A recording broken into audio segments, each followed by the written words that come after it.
Peace and love, black families. The Prince of Pan-Africanism, Dr. Umar Johnson, coming to you live and direct from Tokyo, Japan.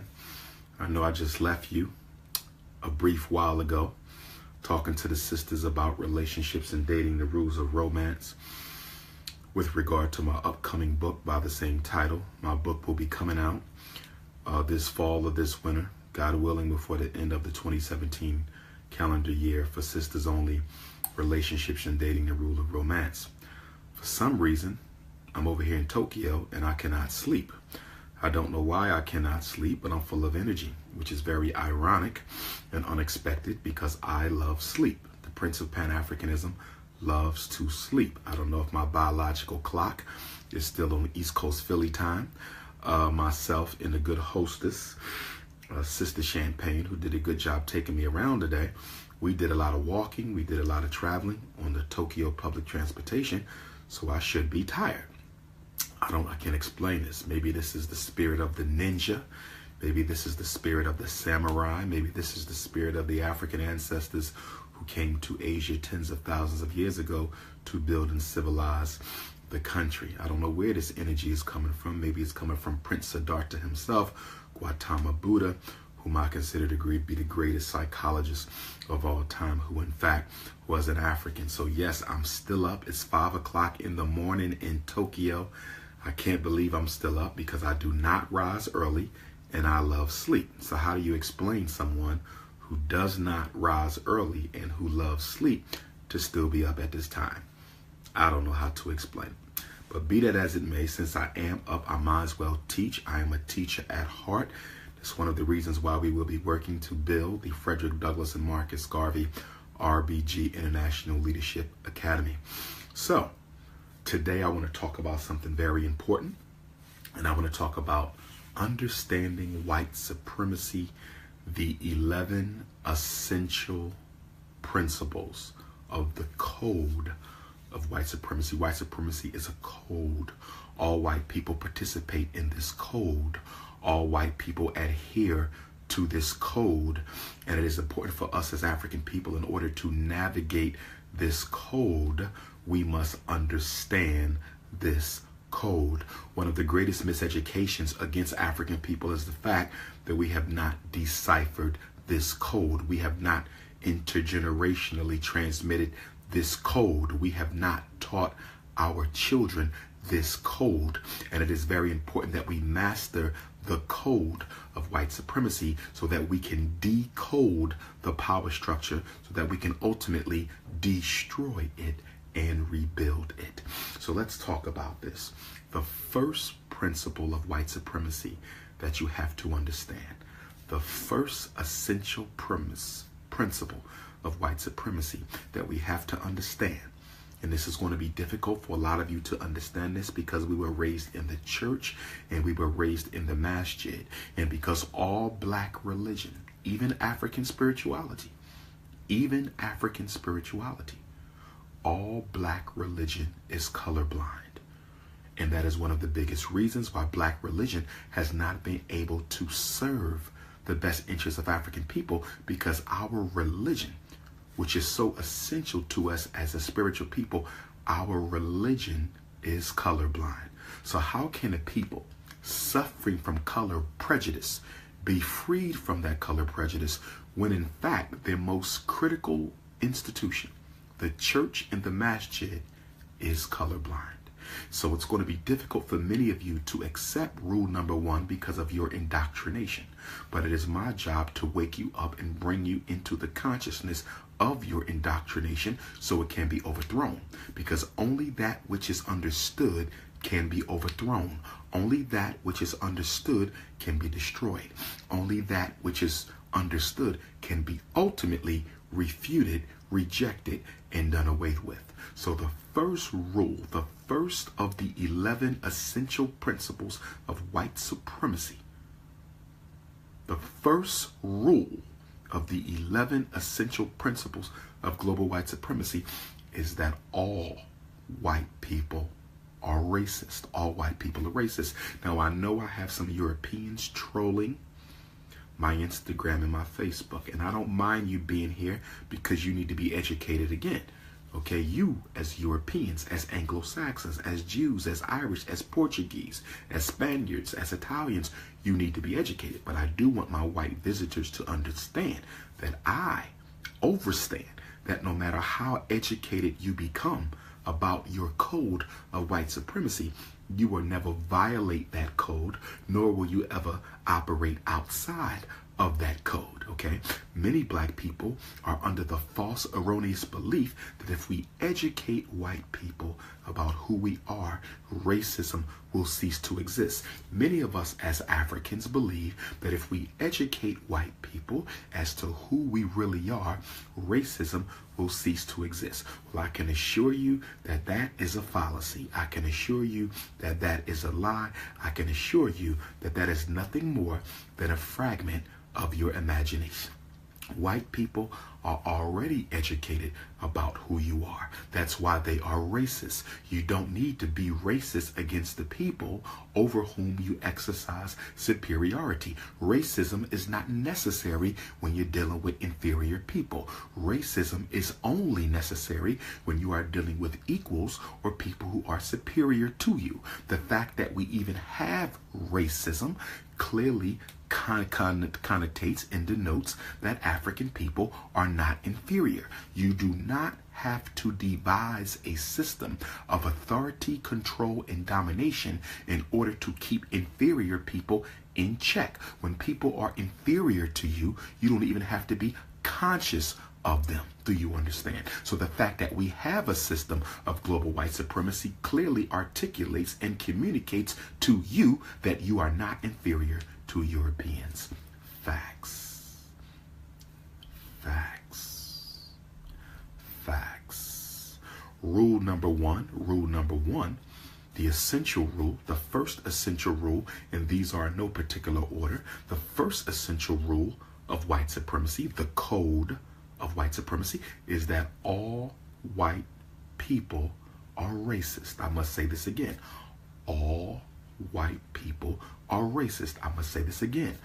All white people are racist. That means your wife, that means your husband, that means your white sister-in-law, your white father-in-law, your white friends, your white neighbors, your white Muslims, your white Christians, your white capitalists, your white communists, your white Jehovah's Witnesses. All white people are racist. And you have to understand rule number one in order to understand the others, because they are all based upon this rule. All white people are racist. Now, for the benefit of my Africans who are watching this lesson, and to the benefit of the Europeans who are watching as well, allow me to clarify when I say all white people are racist. When I say that all white people are racist, that does not mean all white people hate black people. I repeat, when I say that all white people are racist, that does not necessarily follow that all white people hate black people. I don't agree with that. I do not think that all white people hate black people. I think that most white people hate black people, but I don't believe that all white people hate black people. Racism has nothing to do with emotion. Racism has nothing to do with emotion. Racism has nothing to do with anger. Racism has nothing to do with hate. Racism has nothing to do with any type of an emotion. Racism is non-emotional. Racism is thoroughly political. Racism is thoroughly economic. Racism is thoroughly intellectual. Racism does not deal in emotions. Racism deals in power. Racism deals in power. Racism deals in power. So when I say all white people are racist, I'm simply saying that all white people are committed unapologetically to the preservation, maintenance, and continuation of the domination that Europeans have over African life. I'm saying that all white people, whether they hate you or not, all white people, whether they hate you or not, are 100% unapologetically committed to the continuation of white rule on the planet Earth. In other words, they are committed to the authority, they are committed to the power, They are committed to the legitimacy. They are committed to the resource control. They are committed to the religious control. They are committed to the cultural control. They are committed to the institutional control. So when I say all white people are racist, I am not saying all white people hate black people. I'm saying all white people benefit from a white privilege that none of them want to give away. All white people benefit from a white privilege that none of them want to ever abandon. All white people benefit from a privilege. And you must understand that the privilege that Europeans benefit from, the privilege that Europeans benefit from only comes as a result of the oppression of African people. So you cannot want to protect white privilege and at the same time not want to continue to oppress Africans, because you can only exercise or realize a white privilege vis-a-vis the oppression of African people. White privilege and black oppression go hand in hand, because if there was no black oppression, there would be no white privilege. If there was no black oppression, there could be no white privilege. And unfortunately, we as African people often fail to understand white supremacy and the fact that all white people are racist, because we keep on evaluating white people through the lens of emotion. So what you have to do is you have to take off your emotional glasses. Come on, take off your emotional glasses. I need you to take off your emotional glasses. Take them off. Take them off.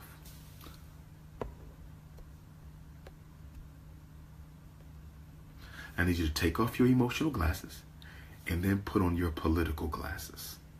Put on your political glasses, okay? You will never understand racism if you keep dealing with it from emotion.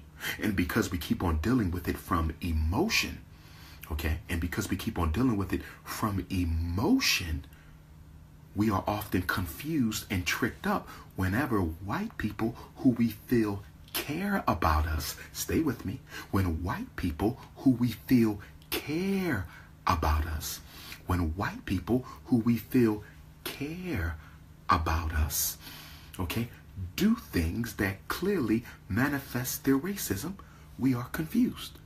When white people who claim they care about us engage in thought or behavior, okay, that manifests racism, we are confused, because we say to ourselves that this is my white friend. I know they care about me. This is my white friend. I know that they care about me. Well, guess what? They may care about you as an individual African, but they don't care about us as an African people. I repeat, they may care about you as an individual African, but they don't care about us as an African people. They may care about you as an individual African. They don't care about us as an African people. And what you need to understand is that intergroup behavior is regulated by the power structure of their race. In other words, white people do not make policy. They do not make policy for individual black people. They make policy for the whole race. They make policy for the whole race. And you need to understand this, because when you understand that intergroup relationships is based on a power dynamic that does not yield to your personal emotional relationship with a white person, you begin to understand how insignificant your personal emotional relationship to a white person is. So when they do things against you, you should not take it personal, because it's not personal. It ain't about you. It's about them. Racism ain't personal. Racism is business. Racism ain't personal. Racism is business. Racism ain't personal. Racism is business. And this is exactly why. A white person can be nice to you and mistreat other black people. This is exactly why a white person can care about you and still create AIDS. They can care about you and still take the life of your child. They can care about you and still disadvantage your community. They can care about you and still miseducate our children, because you are confusing your individual personal emotional relationship with white folk with the relationship between the races. You are confusing your personal, irrelevant, insignificant relationship with Europeans. You're confusing that with the relationship that exists between the white race and the black race. It's time for you to wake up. And I was sent here to wake you up. And I am going to wake you up, even if it kills you. Because as I teach, in order for the African to live, the European inside of you must die. In order for you to give birth to your divine African self, we have to first suffocate the cracker living in your soul. Because every black man has a white man living in his body, and every black girl has a white girl living in their body. And until we perform an exorcism, until we exorcise the demon, until we exorcise the ghost of white supremacy, we can never live. We can never live. You got to kill the cracker inside and for the African to live. Facts. Facts. So never again should I hear any of you talking about the good white people in your life. They may be good white people in your life, but when they deal with us as a race, this ain't personal. When they deal with us as a race, the code through which they deal with us is systematically implemented, and there are to be no aberrations to that code. There are to be no aberrations to that code. So your personal relationship with Europeans has nothing to do with their commitment. Your personal relationship to Europeans has nothing to do with their obligation. Your personal relationship to Europeans have absolutely nothing to do with the agenda of one race to destroy and oppress another. All white people are racist. Racism has nothing to do with emotion. Racism is all about power, and your personal relationship is irrelevant to the agenda that they have for African people. All policy is set for the group. It is not set for the individual. That's rule number one. Rule number two: white people do not share power with black people. White people do not share power with black people. Historically, we have seen this play out for the past thousands of years. We have seen this play out for the past hundreds of years. Okay? We've seen this play out time and time again. They came into Africa bearing gifts. They came into Africa bearing gifts, offering brotherhood and sisterhood. Look at Africa now. Look at Africa now. 5 centuries of destruction, 5 centuries of slavery, 5 centuries of colonialism, 5 centuries of resource rape, 5 centuries of European financial control. They don't share power with black people. Anytime a white person approaches an African claiming to want to go into a business undertaking together, you can bet your bottom dollar that you will be manipulated, you will be connived, and you will be deceived out of your share of equal ownership. They do not share power. If anyone disagrees with me, I challenge you. If anyone disagrees with me, I challenge you. Show me a country. Show me a corporation. Show me a business. Show me an enterprise. Show me a musical business. Show me land. Show me resources. Show me international trade. Show me government. Show me any undertaking in world history. Show me any undertaking in world history where the European has shared equally with Africans. Never, never, never.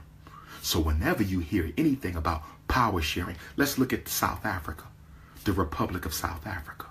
Shout out to my brothers and sisters in the Republic of South Africa, Johannesburg, Pretoria, Durban, Soweto, Alexandria, Cape Town, Eastern Cape, KwaZulu. I will be back in South Africa before the year is over to do my own Dr. Umar Johnson lectures. In South Africa, they say that they have a multiracial government. In South Africa, they say that they have a multiracial government. They claim that they share power.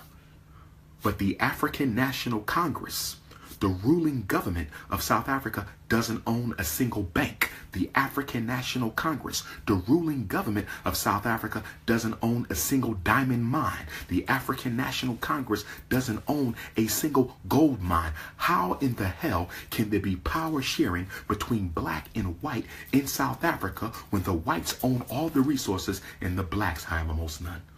They don't share power with Africans. And y'all need to wake up and smell the coffee. Y'all need to wake up and smell the coffee. I'll give you another example. Our beautiful black sister, Serena Williams. Our beautiful black sister, Serena Williams, who we love and respect. Okay? Greatest tennis player in history. She recently married a European. She's impregnated with this European. Now, marriages are business institutions. Serena Williams has much more wealth than her husband. Serena Williams has much more wealth than her husband. And even if she didn't, and I hate to say this because I don't want to see our sister hurt, but that man didn't marry her because he loves her. That man didn't marry her because she loves her. If she was not Serena Williams, the great tennis champion, they would not even be together. They would not even be together. So he's entering into this relationship as a military strategy to rob her of some of her wealth. You don't have to believe me. You don't have to believe me. Come back to me 10 years from now.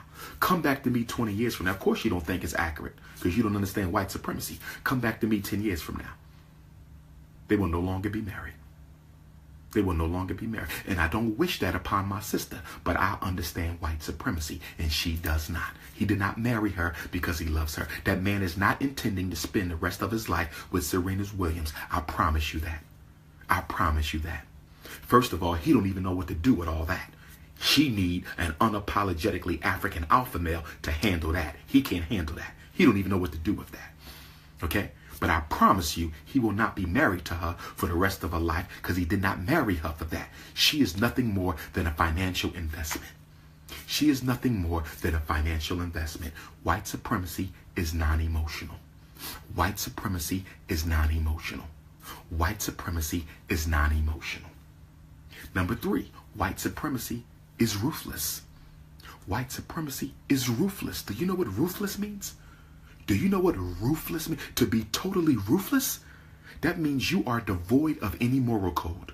And if you have a moral code, it does not in any way, shape, or form impede your ability to carry out your agenda, no matter how horrific it is. White supremacy is ruthless. It is ruthless, brothers and sisters. It is ruthless. White supremacy is ruthless. It is ruthless. If they have to create AIDS, they will do it. If they have to create Ebola, they will do it. If they have to poison your children, they will do it. If they have to mass incarcerate your men, they will do it. If they have to homosexualize the babies, they will do it. If they have to blow the levees in New Orleans during Hurricane Katrina, they will do it. If they have to tear down the Twin Towers in New York, they will do it. Whatever they have to do, they will do it. It is ruthless. White supremacy is ruthless. It has no moral code. And this is what's wrong with black folks, because you don't understand the ruthlessness of white supremacy. So when I tell you they invented AIDS, you say impossible. When I say they invented Ebola, you say impossible. When I say they put Obama in office to homosexualize black America, you say impossible, because you don't understand ruthlessness. You don't understand ruthlessness. You've been politically miseducated by the church. You've been politically miseducated by the masjid. You've been politically miseducated by public school. You've been politically miseducated by your community. And Dr. Umar Johnson was sent by the ancestors to wake you up, because time is running out. It's 11:59 on the clock. It's 11:59 on the clock of African survival. It is 11:59 p.m. on the clock of African survival. Time is running out. We got to get it together. It is ruthless. African people have a hard time understanding and embracing the ruthlessness of white supremacy, because we are not that way. It is hard for, this is one of our immaturities as a people. This is one of our immaturities as a people. We have a very difficult time stepping outside of our African worldview. We have a very difficult time stepping outside of our African worldview. We have a very difficult time stepping outside of our African worldview and evaluating other people from their worldview. You will never understand the European and his consciousness until you evaluate him from his worldview, not your own. African people don't create bombs. Europeans do. African people don't create diseases. Europeans do. African people do not disrupt nature. Europeans do. African people do not inflict genocide on each other. That is not historically African behavior. It is European, and you don't understand it because you're not looking at this from his worldview. He has an ice temperament. He has an ice temperament. The Arab has a sand temperament. You have a sun temperament. You have a sun temperament. The European has an ice temperament, and the Arab has a sand temperament. And because you don't understand their psychoclimatology, because you don't understand their psychoclimatology, because you don't understand their psychoclimatology, you fall prey to their evil machinations every time. Facts. Facts. It's time to wake up. We got work to do. We got work to do. If you want to be a Moor, be a Moor. I'm not a Moor. You want to be a Hebrew, be a Hebrew. I'm not a Hebrew. I am an African. That's an AFRICAN. That's what I am. I respect your right to identify as you choose, but you will not troll my page. I will block your ass if you come again. I am not no Moor. The word Moor means black. It is an adjective. No different than Negro, no different than black. It is an adjective. It is not a noun. Stay off my page with the nonsense. Take your anti-African agendas off of my page. On this page, we do unapologetically African. On this page, we are 100% happy to be African. I respect you. Take it elsewhere. We Africans here. I'm repping the RBG. I'm not waving your flag, and I'm not waving your flag. I'm repping RBG. Show respect or get thrown out. The choice is yours. Don't do it again. Don't do it again. The most requested black scholar on this planet is a Garveyite. The most requested black scholar on this planet is a Garveyite. The most requested black scholar on this planet is a Garveyite. Take it or leave it. Now let's get back to the lesson. So we dealt with the ruthlessness of white supremacy. We've dealt with the ruthlessness. Psychoclimatology. You got to learn how to spell, my queen. Psychoclimatology. I love you. Rule number 4. The fourth principle of white supremacy. White supremacy is deceptive. It is cunning. It is evasive. White supremacy is totally militaristic. The culture of white supremacy, European culture, is totally militaristic. It is totally militaristic. It is deceptive.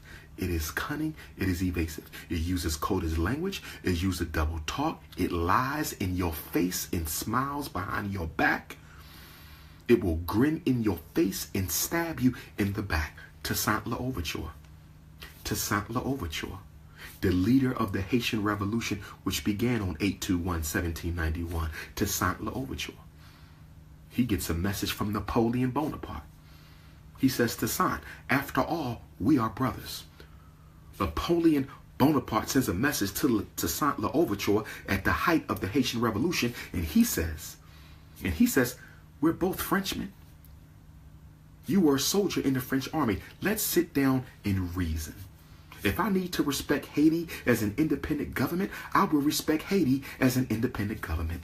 But let us sit down like the Frenchmen we are. Let's sit down like brothers. Toussaint, you are my brother. I am your brother. You served in my army before. It's no need for us to be killing each other. This is Napoleon talking to Toussaint L'Ouverture. Toussaint L'Ouverture fell for the bullshit. Toussaint L'Ouverture fell for the bullshit. Toussaint L'Ouverture fell for the bullshit. He went to France, and we never heard from him or seen him again. He went to France, and we never heard from or saw him again. Why? Because he allowed Napoleon Bonaparte to psychologically disarm him. Just like our ancestors on the continent, when the Europeans showed up, we allowed them to psychologically disarm us. Many of you black men dating and married to white women, you allowed you allow Europeans and your white women to psychologically disarm you. And you know why they're so able to psychologically disarm us? Because our religion has already made us believe that race is irrelevant. Our religions have already made us believe that race is irrelevant. Our religions have already made us believe that race is irrelevant. For my Instagram family, because I know you love and support the Prince of Pan-Africanism, I'm going to let you handle the European trolls on the page, all right? So I want you to intellectually beat their ass as long as they stay on this page, okay? Now, for the ones who are just listening and learning, we're not going to mess with them. We respect that. But for the ones who trolling, I'm going to leave that to my Instagram family to get in that ass, okay? We going to handle that.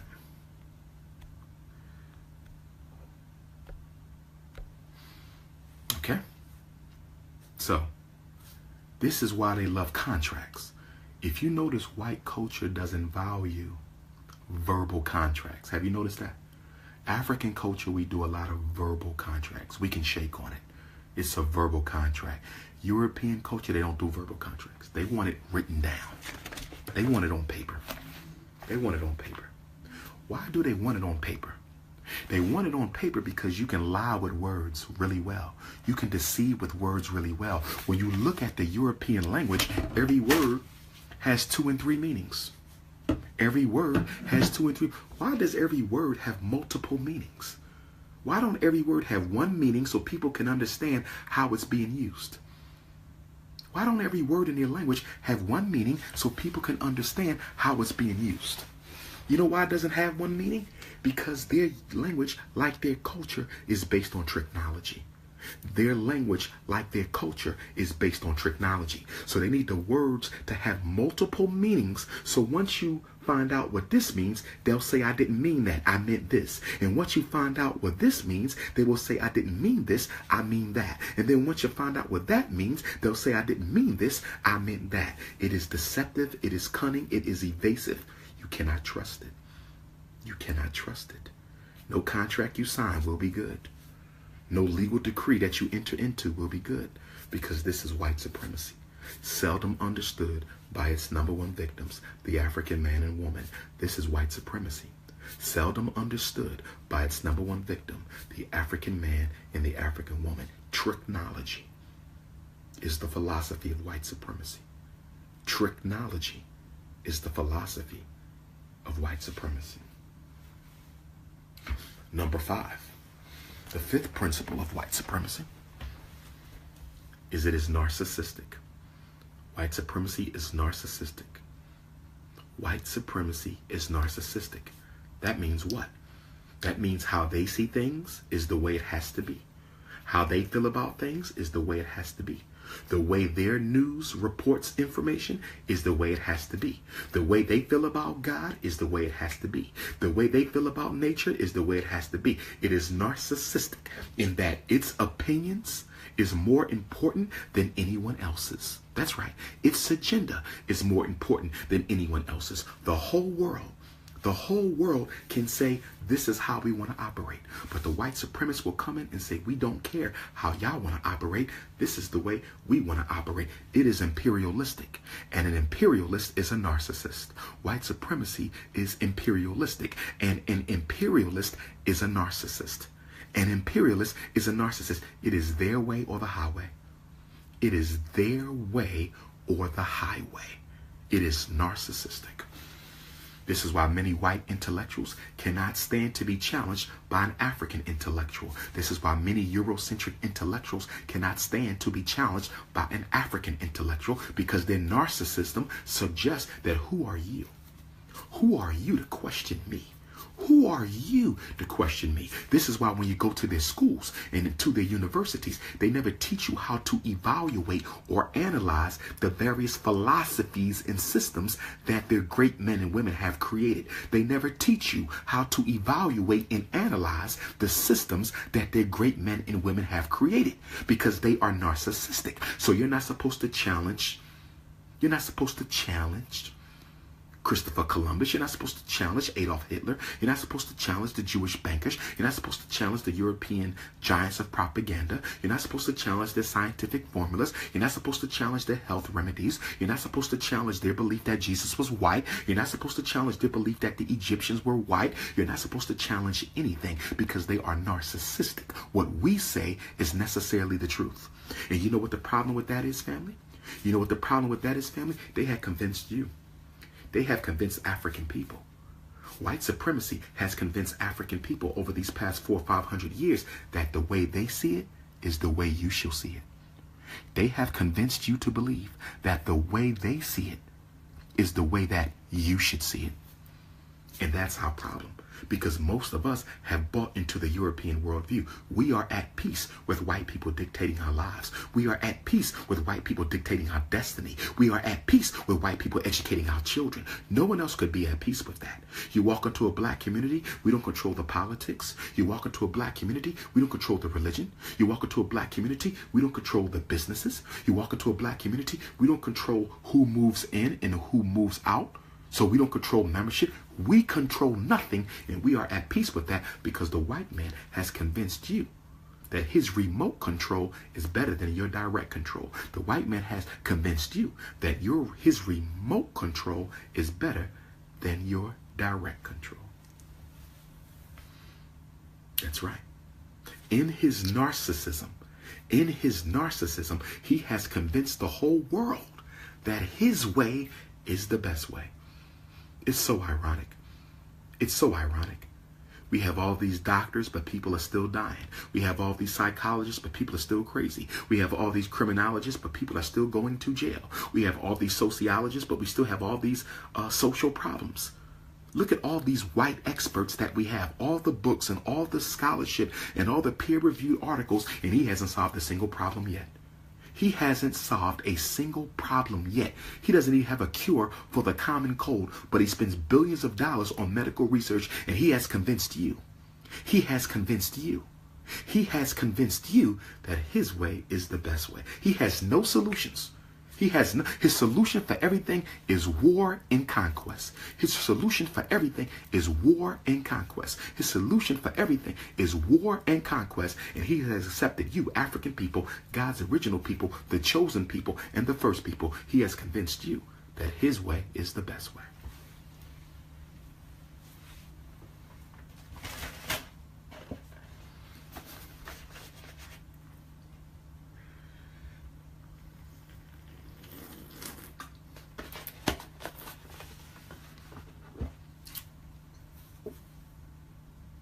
Number 6.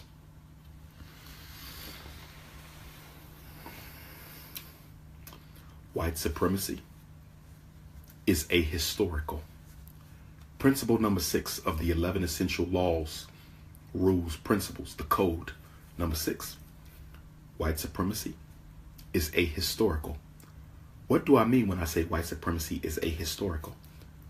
Whenever you bring up a problem that white supremacy has created, whenever you bring up a problem that white supremacy has created, they never want you to go into the history of that problem.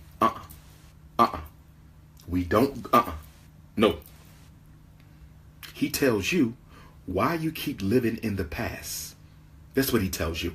Why you keep living in the past. Slavery is over. Jim Crow is over. We've had a black president. He never wants you to give a historical analysis. He never wants you to conceptualize and contextualize your issues in history. Why? 2 reasons. 2 major reasons. The first reason why he never wants you to give a historical analysis on a problem, the first reason why he never wants you to contextualize your issue in history, because if you contextualize your issue in history, he will not be able to evade responsibility for creating your problem. He will not be able to evade responsibility for evading your problem. He will not be able to evade responsibility for creating your problem. So he never wants you to go to the history. He hates when black people bring up slavery as the central catalyst, the central causative agent in all the problems that we face. He never wants you to bring up slavery. Why? Because if you put our problems within a historically accurate context with slavery as the beginning, how can he not say he's not responsible for that? He can't. So he don't want you to talk about it because he does not want to accept responsibility, because as we just got finished talking about, white supremacy is deceptive. He has to be viewed as the savior. He cannot be viewed as the villain. He hates to be viewed as the villain. Now, we all know he's the central villain in human history, but he does not want to be viewed as a villain. So he never wants you to provide a historical context for how he created your problems. He wants to blame you for their problems. Do you understand? Let me give an example. So, we look at the mass incarceration rate of black men. We look at the mass incarceration rate of black men in America. We look at the mass incarceration rate. The European white supremacy, the system, wants you to view black men as born criminals. Born criminals who have to be incarcerated and exterminated. That's his solution. They are born to commit crimes. They are born to, this is what these animals do. That's his whole formula. That's his whole formula. Now, when it comes to Dr. Umar Johnson with that nonsense, I'm going to give a historical context to mass incarceration, going back to what? The end of slavery. The end of slavery. During slavery, jails were filled with white men. During slavery, jails were filled with white men because they needed us to work. When slavery ended, the complexion of the prisoner began to change. When slavery ended, the complexion of the prisoner began to change. In prison in America went from being a male-dominated establishment to a black male-dominated establishment. It went from being a white male-dominated establishment to a black male-dominated establishment. And how did they perfect that? How did they transform the color of the prisoner? Number one, they created the vagrancy laws. The vagrancy laws said that any freedman who was caught without a job, any freedman who was caught outside after curfew, any freedman who was caught sleeping on the street, any freedman who was caught stealing to feed their family because the white man would give them no job, will automatically be incarcerated. So he created the vagrancy laws to entrap black men. And then he upgraded petty offenses to major felonies. That's what he did. And then in 1994, with the Bill Clinton crime bill, in 1994, with the Bill Clinton crime bill, in 1994, because you Negroes in love with the Democratic Party, because you don't understand all white people are racist, and you think that Democrat is different from the Republican. You think that Democrat is different from the Republican. You think Barack Obama is different from a Bill Clinton. And that's your problem, because you're still putting white people in categories because you don't understand the essential unity of white supremacy. You don't understand the essential unity of white supremacy. Oh yes. Oh yes. And then on top of that, after they murdered Dr. King, April 4th, 1968, after they murdered Dr. King, April 4th, 1968, they decided to neutralize the economic power base of the black community. They decided to neutralize the economic power base of the black community. In the 1970s, they came into the black community and they deindustrialized the neighborhood. They deindustrialized the neighborhood. They took out all the factories and all the industrial jobs. They took out all the factories and all the industrial jobs from Charlotte, North Carolina, from Detroit, Michigan, from Indianapolis, Indiana, from Chicago, Illinois, from Philadelphia, Pennsylvania, from Baltimore, Maryland. Oh yes, they deindustrialized the hood, and then they deindustrialized the high school. They took out the auto shop from high school. They took out the electrical shop from high school. They took out the plumbing program from high school. Oh yes, they took out the woodworking program from high school. They deindustrialized the high schools. And then after they deindustrialized the high school, the CIA brought crack cocaine in 1980 into the black community. Crack cocaine in 1980. And then 1994, Bill Clinton crime bill. 1994, Bill Clinton crime bill. So if you look at the history of mass incarceration, you will see that the mass incarceration of black men was engineered by white supremacy. We are not responsible for that. Criminals are not born. Criminals are made. We are not responsible for that. Criminals are not born. Criminals are made. We are not responsible for that. Criminals are not born. Criminals are made. Facts. Facts. Who were the criminals in the 1930s and 40s? Was Meyer Lansky black? Was Lucky Luciano black? Was Al Capone black? Was Bugsy Siegel black? Weren't they selling drugs? Weren't they running gangs? Weren't they running rackets? Weren't they breaking the law? Wasn't they evading taxes? Everything we're accused of doing today, they did it almost 100 years ago. But in the 1940s, the American government decided that they needed to unify under a white ethos. The American government decided that we need to bring all white people under the banner of whiteness. Whiteness as a weapon. And so they upgraded the Irish to white, and to reward them with their new white status, they gave them the police departments in the inner cities.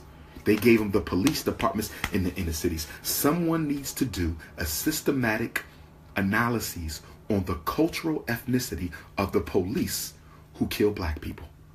Okay? George Zimmerman, I believe, was half Jewish. Darren Wilson was of what ethnicity?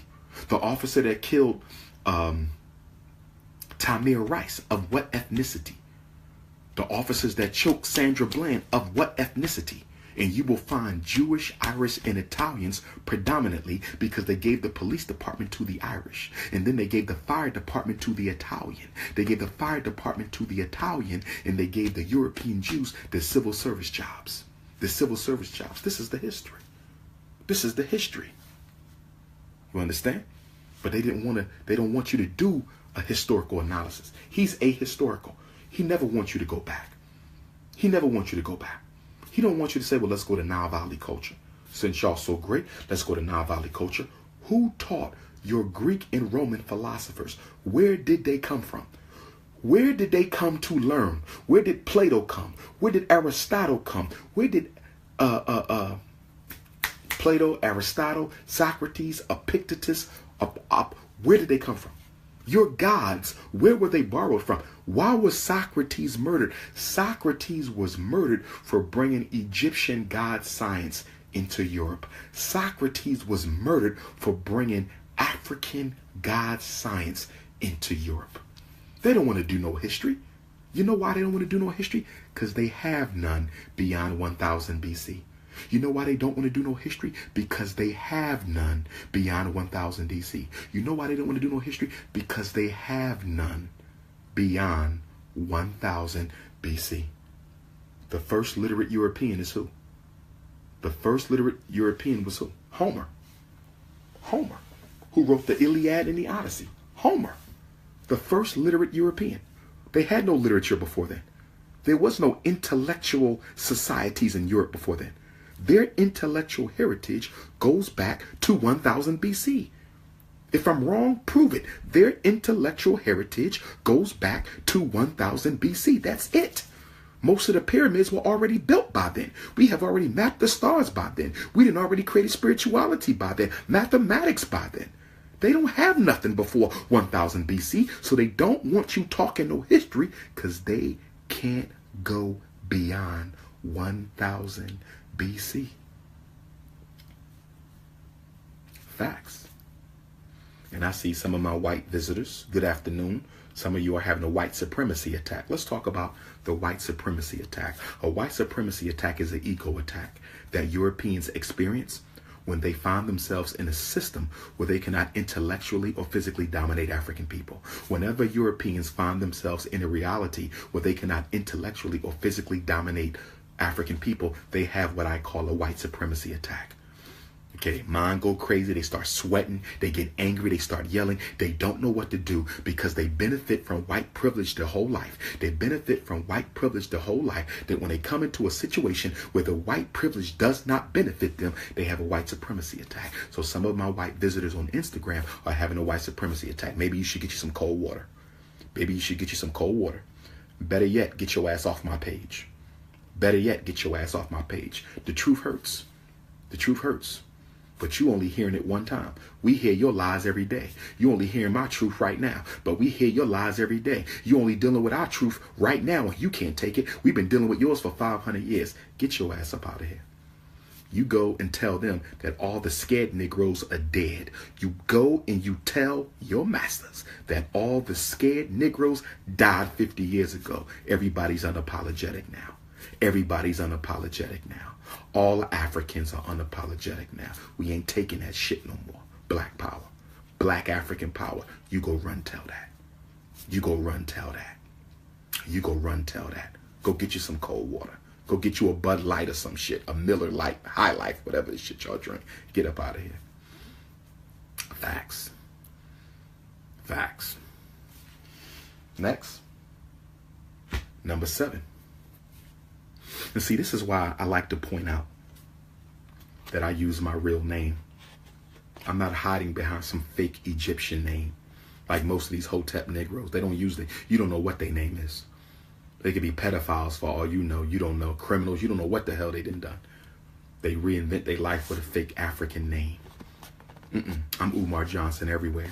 I'm Umar Johnson on Instagram. I'm Umar Johnson on Facebook. I'm Umar Johnson on Twitter. I'm Umar Johnson when I'm evaluating your kids. I'm Umar Johnson when I'm at the prison. That's right. I'm Umar Johnson when I'm battling Europeans. You know who I am. Okay, I ain't got no fake name hiding behind a fake name. I'm real. My life is real. You should try being real. It works.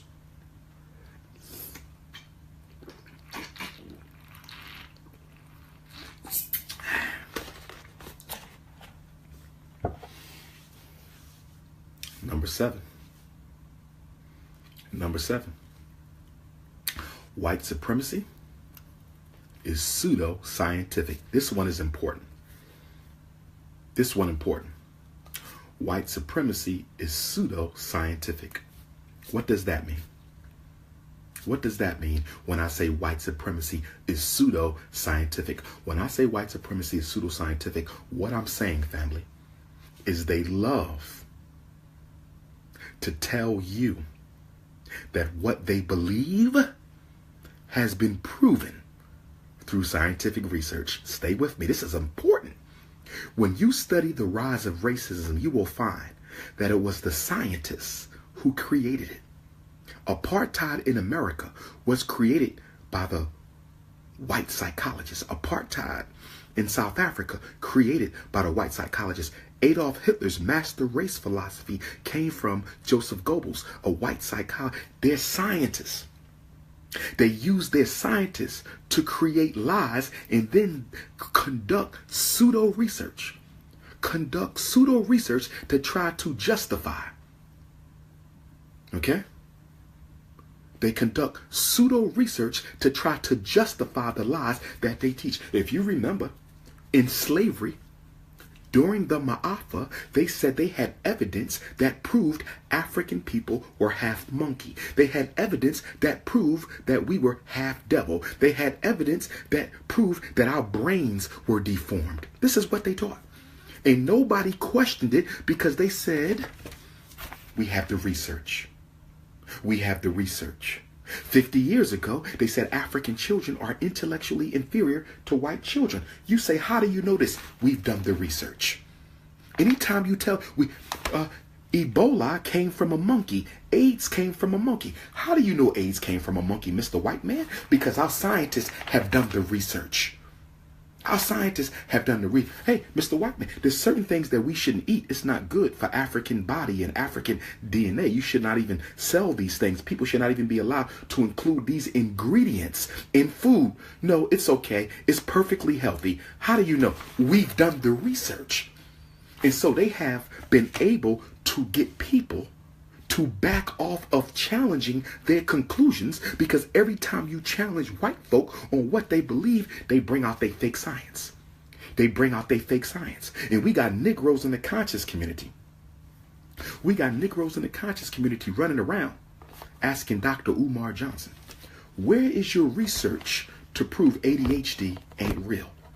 Asking Dr. Umar Johnson, the top black school psychologist in America, where is your research to prove learning disabilities don't exist? Where is your research to prove that there's a school? This is what you Negroes do. Caught up in the white man's science. Caught up in the white man's science. We need to see research. They said, we read Dr. Umar Johnson's book and we didn't find any studies. You know why you didn't find no damn studies? Because I've been doing this for 20 years. I am the damn study. I don't need no white man from no university to support my findings. I speak the truth. As African people, our bar is not research. As African people, our bar is truth. We stand on truth. We don't stand on no research. Just because you put it in a book and say you conducted some controlled trials don't make it the truth. That don't make it the truth. They've been pushing pseudoscience on African people since the beginning of time, and you got the audacity, to question my information. I was attacked a couple weeks ago by a light-skinned supremacist scholar who said I don't include no research in his books, but he include research in his. Well, if he want to quote white folks, he can quote white folks. I'm unapologetically African. I believe in self-determination. I will never quote them. I don't have a need to quote them unless it's absolutely necessary. I've been doing this for 20 years. I know what I know. I've standardized tests. I've conducted evaluations, thousands of them. Why? With my expertise, with my history, with my background, with my experience. Why do I need to go see what they saying at Syracuse University? Why do I got to go and get information from a white man to prove what my own African intelligence has revealed to me over the course of 20 years doing this work? Get your ass out my face. Get your ass out my face. So how do we know what you're saying is true, Dr. Umar Johnson? I tell you what you do. You conduct a survey. You go across America and you said, are there any parents here who has taken the advice of Dr. Umar Johnson? Are there any African parents who have taken the advice of Dr. Umar Johnson for your child? Can you please tell us the outcome of following his advice? I got a 100% record house Negro.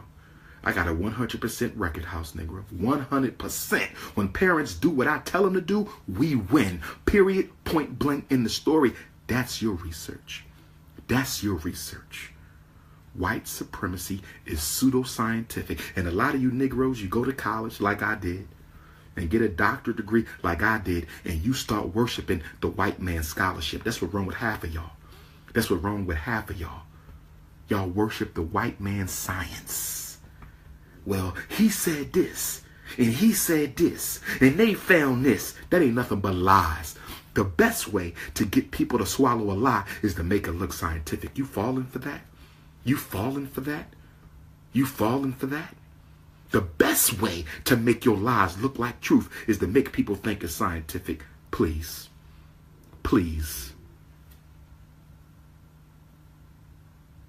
Number eight. White supremacy is totalitarian and dictatorial. White supremacy is totalitarian and dictatorial. White supremacy is totalitarian and dictatorial. What does that mean, black man and woman? That means that there is no one or no thing that is outside of its control.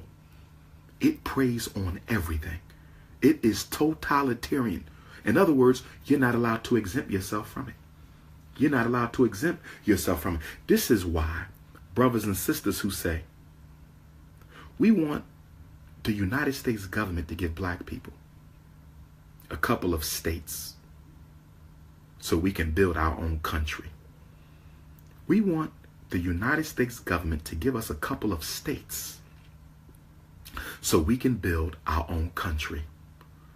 Well, we have a problem, family, because white supremacy is totalitarian and dictatorial. So if white supremacy is totalitarian and dictatorial, even if they give you a couple of states, you still ain't free, because they are totalitarian and dictatorial. There's nowhere you gonna go where you're not gonna have to deal with his wrath. So then some of you come to us, the Pan-Africanist, the revolutionary Pan-African nationalist.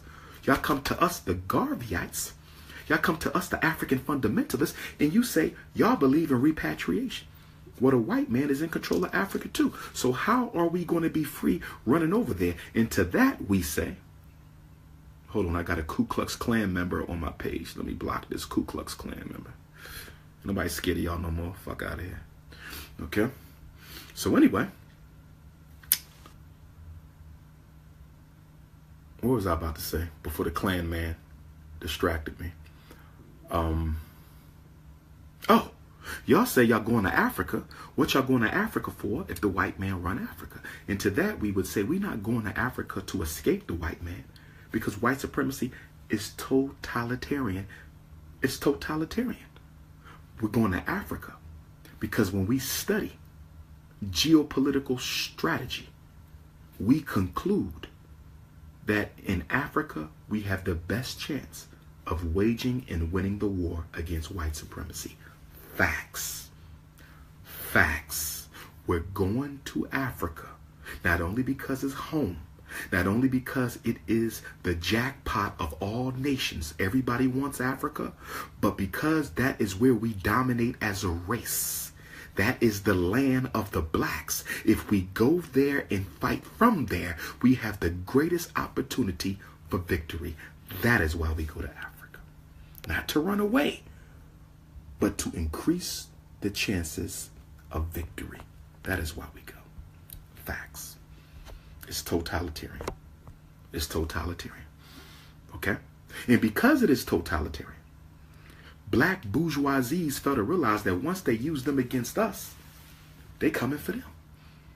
See, Oprah and Barack and all these black bourgeoisies, they don't realize that you're not in. If you think you're in, go ask Bill Cosby. If you think you're in, go ask Bill Cosby. If you think you're in, go ask Bill Cosby. He thought he was in. He thought he was in. Bill Cosby made his career off of making white folks laugh. And when black people stood up against racism, he defended the system and told us to go somewhere else and stop blaming racism. And now look, racism done bit him in the ass. Racism done bit Bill Cosby in the ass. Why? Why? Because it is a total system to oppress and exterminate Africans. White supremacy is total. Barack Obama not exempt. Oprah Winfrey not exempt. LeBron James not exempt. Steph Curry not exempt. Bill Cosby not exempt. It is total. It is total. It is a total system.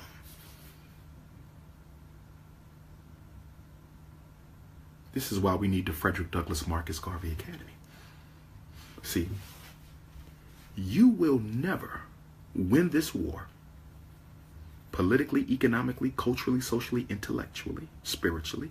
You will never win this war until you educate your own children.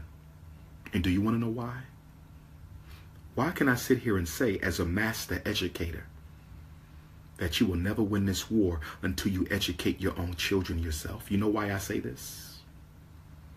Because one of the first goals of education is to make children of the victim loyal to children of the oppressor. One of the first rules of education is to make the children of the victim loyal to the children of the oppressor. So until you get your children's minds back, take all of this we see, all this madness amongst our youth, from Barack Obama's homosexuality all the way on down.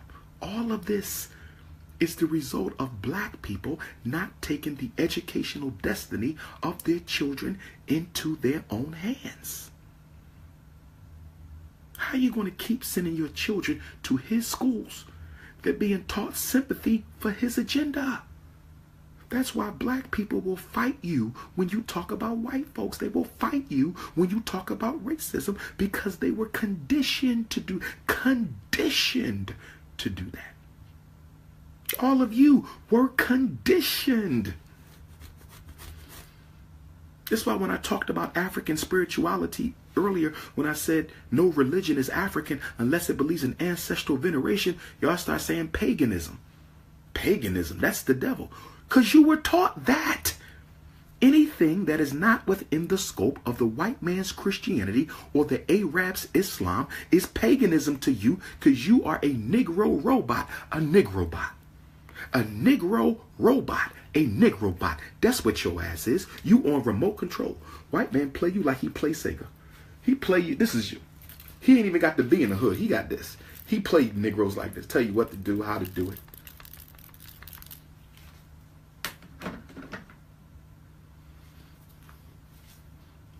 Negroes beating me down.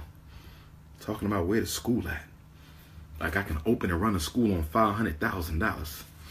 Are you crazy? Cheapest school I seen is 1.2 million. We ain't even halfway there. You whining and complaining. Really just jealous because you want that money so you can go and spend it on new Benz or something.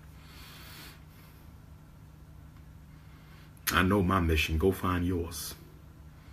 I know my mission. Go find yours. And I'm taking all those brothers and sisters with me who are serious and sincere.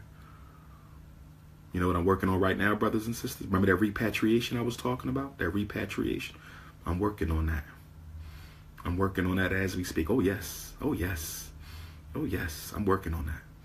Some of y'all going with me to Africa soon. We might got to push it back. I know I said 2018. Might got to push it back, but I'm working on something. I'm working on something right now.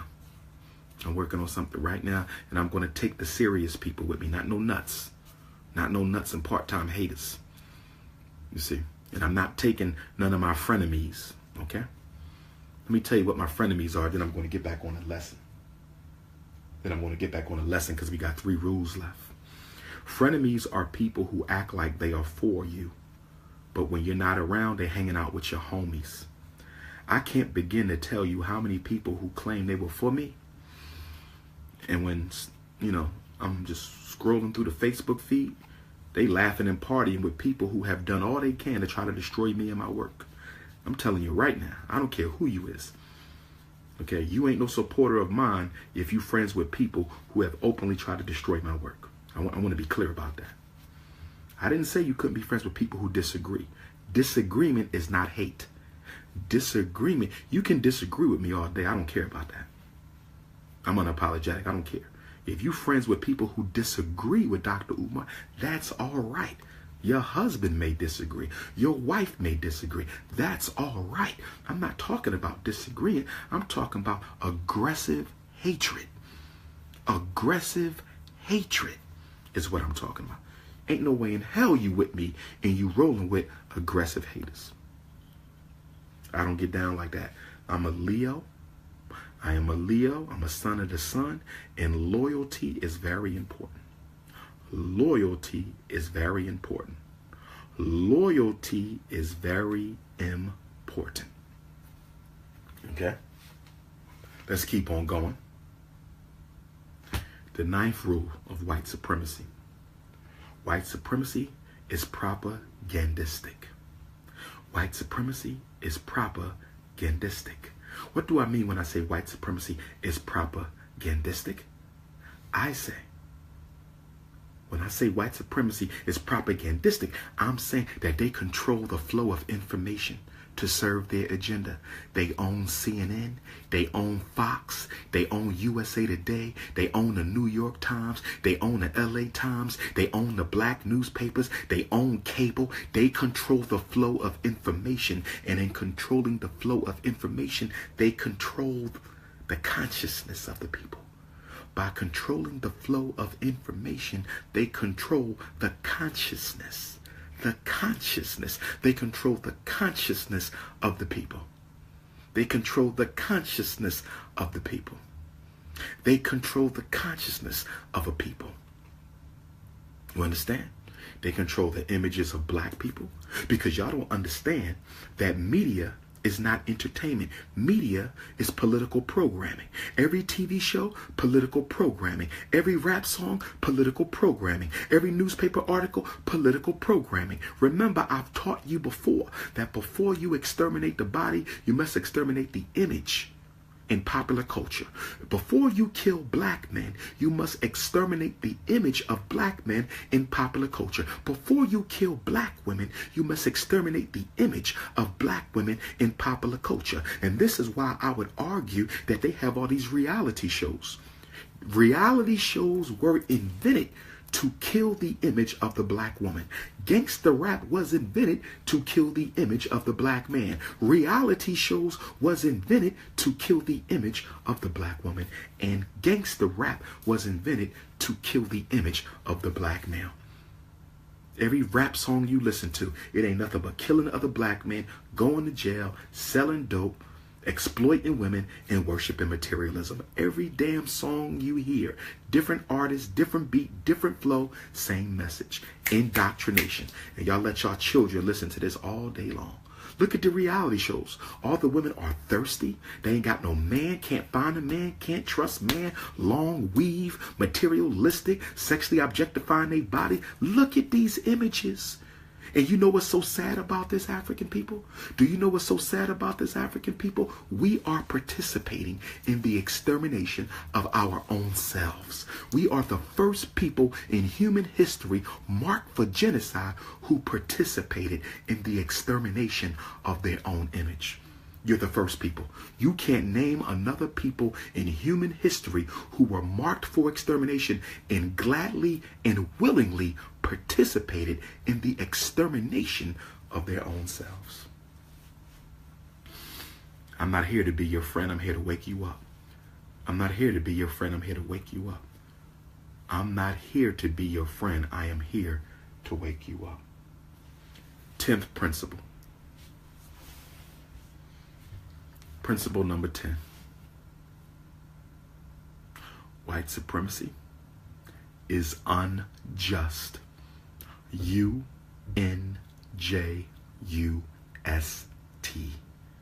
White supremacy is unjust. U-N-J-U-S-T.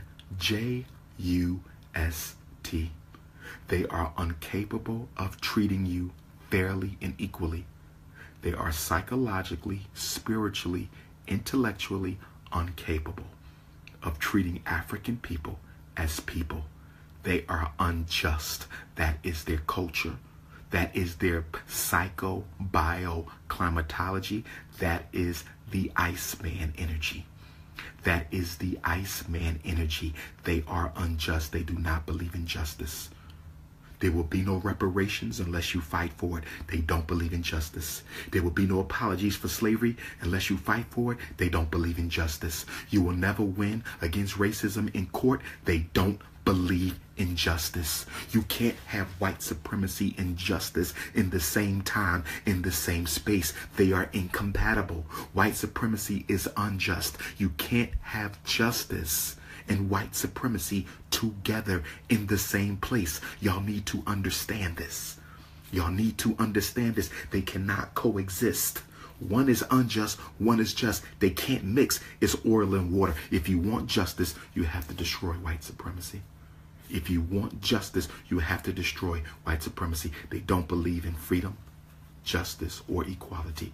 They believe in power, control, and authority. I said they don't believe in freedom, justice, and equality. They believe in power, control, and authority. If you believe me to be wrong, produce your evidence. If you believe me to be wrong, produce your evidence. I've studied them.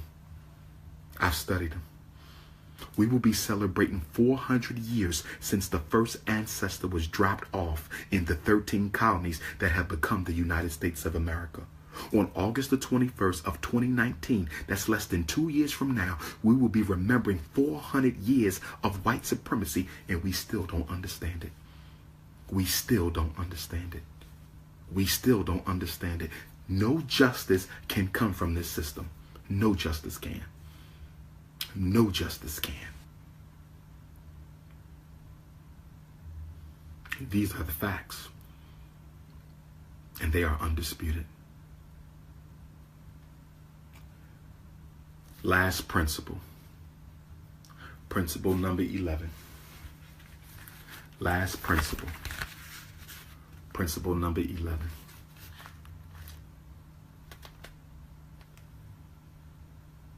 White supremacy, its systems, its institutions, its leaders, its men, its women, its religions, its schools, its churches, nothing in its system, nothing can be trusted. The minute you begin to trust a white supremacist, its church, its religion, your boss, its jobs, the courts, the cops, the minute you begin to trust, the minute you begin to trust white supremacy is the minute they begin to destroy you and everything you care about. Trust is the weapon. Trust in American democracy. Trust in American justice. Trust in white Jesus. Trust in Barack Obama. Trust in Donald Trump. Trust the system. That's what bourgeois Negroes always telling you. Trust the system. Yeah, the police shot him, but they're going to do an investigation, and that investigation will let us know if the police unnecessarily took his life. Trust, trust, trust. Who the hell you know with any common sense trusts their enemy? Who do you know with any common sense is going to trust their enemy? You do not trust white supremacy, its agents, or its institutions. You do not trust white supremacy, its agents, or its institutions. The minute you begin to trust is the minute they begin to destroy you.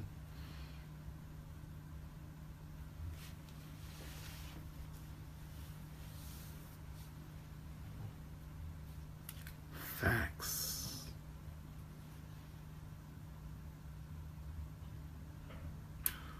On that note, brothers and sisters, it's 6:45 a.m. Has the sun come up? The sun is coming up in Tokyo. I'm full of energy though. I speak tonight here in Tokyo. Okay, but I don't know why I'm not sleepy. I don't know. I should be sleepy, but I'm not sleepy. Okay. I might be back with another tutorial. Also, to the other brothers in the conscious community, please stop stealing my intellectual material. People be sending me clips of y'all. Y'all be stealing my quotes, stealing my statements, stealing my information. I mean, don't get me wrong. There's nothing totally new under the sun. But at least you can do is try to hide the fact you're using my information. You feel me? Some of y'all don't, I don't even rock with you and you using my information. Like, that came right out my mouth. Like, I know y'all watch me and I know y'all study me and I ain't got no problem with that. But if you're going to quote me in your interviews and in your lectures and in your live feeds, then you're going to have to give me credit. Y'all take my hashtags and use them. Y'all take my quotes and use them. I mean, damn. Where the honor amongst thieves at? But nonetheless, Brooklyn, New York City. Friday, June 2nd, get your tickets. Brooklyn, New York City, Friday, June 2nd, get your tickets. Brown Memorial Baptist Church, 52 Gates Avenue in Brooklyn. That'll be my first stop from Asia. Can't wait to get to Brooklyn. I'm coming straight to you.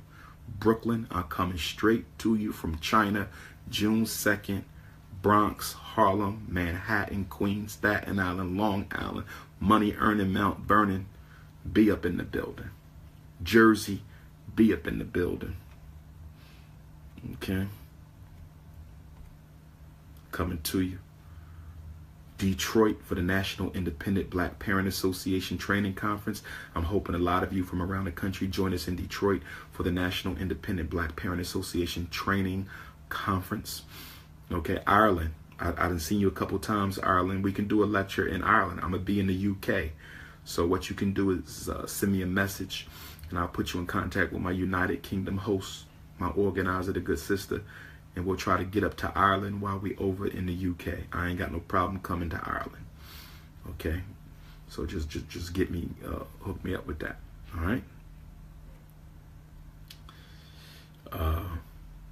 But June 9th and 10th in Detroit, we need y'all to come on out. It's a national conference to train you. Dr. Umar Johnson will be training you to come back home and be a leader. To be a leader of the National Independent Black Parent Association where you live. To be a leader of the National Independent Black Parent Association where you live. You can register now. princeofpanafricanism.eventbrite.com. If you want to go to Africa with me, we're going to Ghana, Togo, and Benin. If you want to go to Africa with me, we're going to Ghana, Togo, and Benin, July 27th to August the 10th. Ghana, Togo, and Benin, July 27th to August the 10th. Okay, text me, email me. I will send you the link. It's not too late. You can still register We hype. We going to Africa. Let's get it popping. Okay, the Black College and Consciousness Tour for your sons or daughters. You can register now. $2,000, $1,000 now, and another $1,000 is due by the 18th of June. $1,000 now, and another $1,000 is due by the 18th of June. Don't tell me you ain't got the money. You got the money for your weave.